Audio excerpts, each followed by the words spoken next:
Hey guys, welcome to my channel. The league stages are done and now we are at the business end of the IPL. The top four teams are now battling out to reach into the big finale, the grand prize.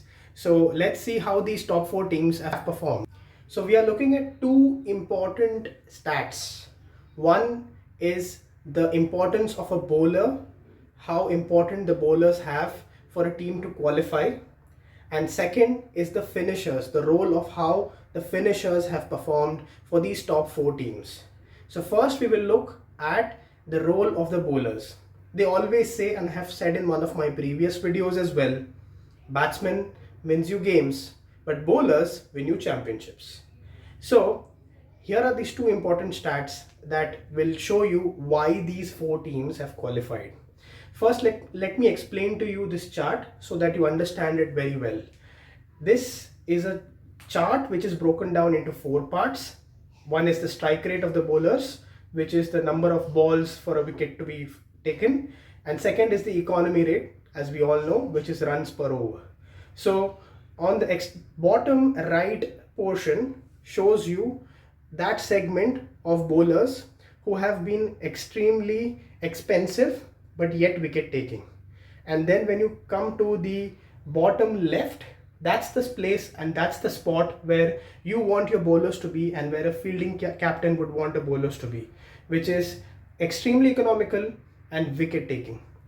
And then you have the top part of the graph, which is the top right, where you don't want to be, where it says that you are extremely expensive plus not at all wicket taking. And then you have the top left, where it shows you that you are economical but not really a potent wicket taker. Now in the next two slides you will come to know how these four teams who have qualified versus the four teams which have got eliminated in the league stage, why there is a chalk and cheese difference between the two. Have a look at this slide. This slide shows you the four teams who have been eliminated. It shows you two big chunks which I have highlighted here. The chunk of bowlers who are extremely expensive but they are wicket takers. So you can call them an expensive wicket takers. Then you have another chunk on the top right which shows you the bowlers who are economical but not really picking up wickets. So that's been the case for KKR, Rajasthan Royals, CSK. So that's why, because of this lack of potency and expensive figures, they have not been able to impose themselves on opposition, and it was a close IPL but they could not qualify. Slide, which is a totally different picture. The cluster here is at the exact spot a fielding captain would ever dream of. Extremely economical bowlers and extremely highly wicket taking potent options. Mumbai Indians, Delhi Capitals, and also to an extent Sunrisers Hyderabad have got most of their bowlers in this cluster here. And this is exactly where you want to be. And rarely some bowlers venturing out into different other segments as a part of this graph. And that is the major reason why they have qualified into the qualifiers and the eliminator to compete for the big final. The second part is where we are looking at finishers, the role played by batsmen coming in number 5, number 6, number 7, where they have very limited overs to bat and they have to do the damage right from the ball word go. So if you look at these four teams in depth, in details, in this chart, it tells you that on an average, the last five, the finishers have got to bat the last 5 overs. There is one exception here. If you look at the chart carefully, it says Hyderabad have only 12% of the balls faced by the batsmen at number 5, number 6, number 7. That's because till the 17th over or 17 and a half overs, the top 4 are at the crease. But the remaining other teams, on an average, you can say 15 overs are played out by the top 4 batsmen, which is the openers, number 3 and number 4.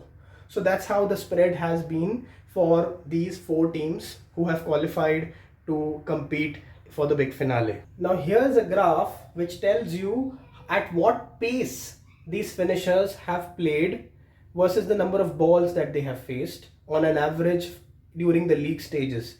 It tells you that Mumbai Indians, the damage done by Mr. Kieron Pollard and the Pandya brothers is clearly showing in this chart. 11 runs and over, and the damage done by AB de Villiers in some of the games for RCB, 9.5 runs and over. This is where they have done the damage in the last 5 overs, which has been the difference in a lot of results while chasing and also while batting first and setting a total.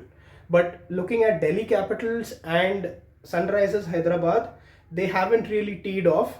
Hyderabad, as I mentioned, they haven't really got the time. 2 overs, they have been scoring at 8 runs and over. So not really fair enough indicator here. But have a look at Delhi Capitals. They have batted for as much as 7 overs on an average, but the run rate is just 8 runs per over, which a fielding team, if I was the fielding captain, I would be thrilled to keep the finishers at scoring at 8 runs and over. So clearly advantage Mumbai Indians here.